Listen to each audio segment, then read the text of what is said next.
Как я вызволяла маму из обители старца Ионикия из Чихачева. Часть 3. Ссылки на первые 2 части рассказа автора смотрите в описании под этим видео. Первые дни после поездки в Чихачево мне тяжело было прийти в себя. Ощущение, что ты побывал в сказке про волшебника страны Оз. Все в ужасе преклоняются перед всемогущим таинственным магом, а на деле он просто несчастный человек, вынужденный обманывать население. В какой-то момент я, признаюсь, и сама стала сомневаться. Но не может же столько людей тратить последние деньги на поездки в Чихачево, если там совсем нет ничего стоящего. По возвращении в Москву я зашла в обычный храм в спальном районе, чтобы развеять свои сомнения. Священник, едва услышав слово Чихачево, становится сам не свой, белее белого. Это очень опасное место. Лжестарец в глубокой прелести. Туда не стоит ездить, предостерегает он меня. В ответ я сообщаю, что у меня там находится мама, которую Ефименко запугивает смертельной болезнью. Священник обещает помочь, мы обмениваемся контактами. Однако позднее он перестает брать трубку и выходить со мной на связь. За неделю я обхожу несколько храмов, общаюсь со священниками. Все как один заявляют, что это секта, что ездить туда опасно для психики. Но как только я прошу помочь мне вызволить из этой страшной секты человека, священники все как один испаряются. У меня сложилось стойкое ощущение, что они будто боятся потерять работу в случае каких-либо действий против Ионикия. Хотя по всей Москве все знают, и в частной беседе открыто говорят, что чихачевский старец есть не что иное, как глава тоталитарной секты. Беседы с рядовыми священниками хоть и не имели особого смысла для нашего дела, но утвердили мое мнение о господине Ефименко. Все мои сомнения были подтверждены. В нормальном монастыре можно звонить родственникам, можно фотографировать, можно мыться и гулять по территории обители. Там никто не спит в повалку на грязном полу, как на тюремных нарах, никто не запугивает людей болезнями. А постриги в монахи не могут производиться собственноручно, без какого-либо церковного собрания клириков. Но для вызволения мамы нужны не частные разговоры, а официальные письма. Я нахожу электронные адреса 3 епархий Ивановской митрополии.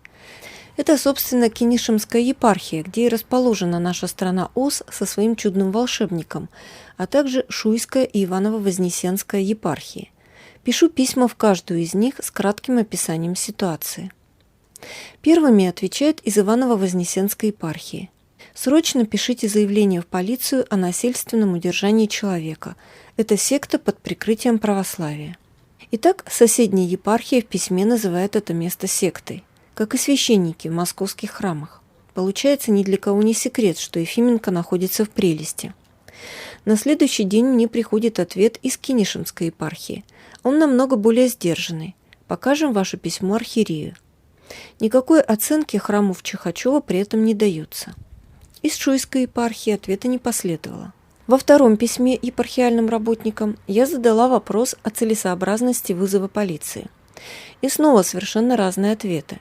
В Иваново-Вознесенской епархии мне посоветовали обратиться в органы, тогда как Кинишемская епархия попросила дать им возможность сначала съездить в Чихачево в составе некой комиссии. Мы в семье принимаем решение дождаться выезда всех перечисленных лиц в Чихачево, при этом не перестаем держать связь с мамой. Мама тем временем говорит, что хочет домой, но без благословения Ионикия ей никто не согласится увезти. Речь о водителях, еженедельно привозящих сюда паломников. Да и сама она ехать без его разрешения отчасти боится, ведь ей все вокруг рассказывают, что без его благословения она точно умрет, чуть ли не по дороге, а отчасти опасается реакция охраны Ионикия. Без беседы с батюшкой здесь уезжать не принято, и охрана довольно жестко дает это понять. Она пытается пройти к Ионикию, но охрана ее останавливает. В пост трудники должны работать, а не общаться с батюшкой. Никаких приемов для трудников нет и не будет, пока не закончится пост. Примечательно, что в этот же самый пост Ефименко продолжает активно принимать паломников, предлагая им остаться в своем лжемонастыре. Параллельно с этим начинается следующая стадия обработки сознания моей мамы. Окружающие ее лжемонахи начинают внушать ей, что она не просто так больна мифической болезнью. Это ее болезнь вызвана именно грехами ее родителей и остальных предков. Со всех сторон она слышит примерно следующее. Пока ты тут мучаешься от болезни, твои родители сидят в комфорте, а ведь ты тут из-за них. Это они вели настолько грешную жизнь, что весь твой род теперь проклят. Эта практика применяется в данной секте повсеместно. Сначала отнимают телефон, потом настраивают против семьи, а в случае приезда полиции начинается внушение, что твои близкие тебя не любят, ты здесь лечишься, а они хотят тебя отсюда увезти. Значит, они хотят твоей смерти, а не против твоего излечения в нашей Чихачевской лечебнице. Всем читателям, чьи родственники попали в Чихачево, могу сказать следующее. Имейте в виду, что вашего близкого активно настраивают против вас, и каждая ваша попытка увести его оттуда трактуется как попытка его убить.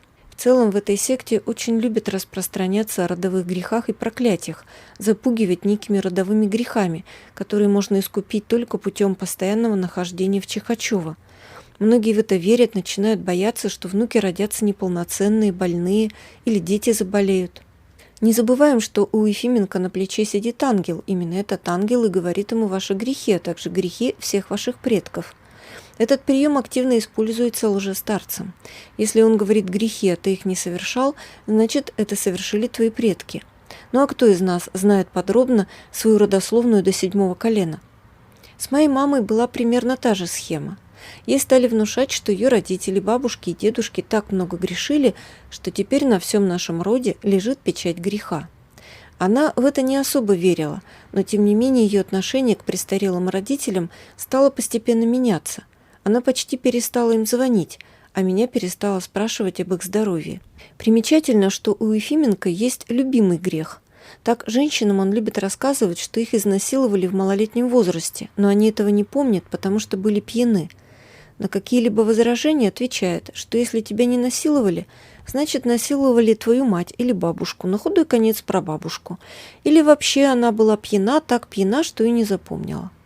Бедные женщины, ехавшие со мной в паломническом автобусе, практически все были обвинены в этом грехе. Хотя стесняюсь спросить, разве виновата женщина в изнасиловании?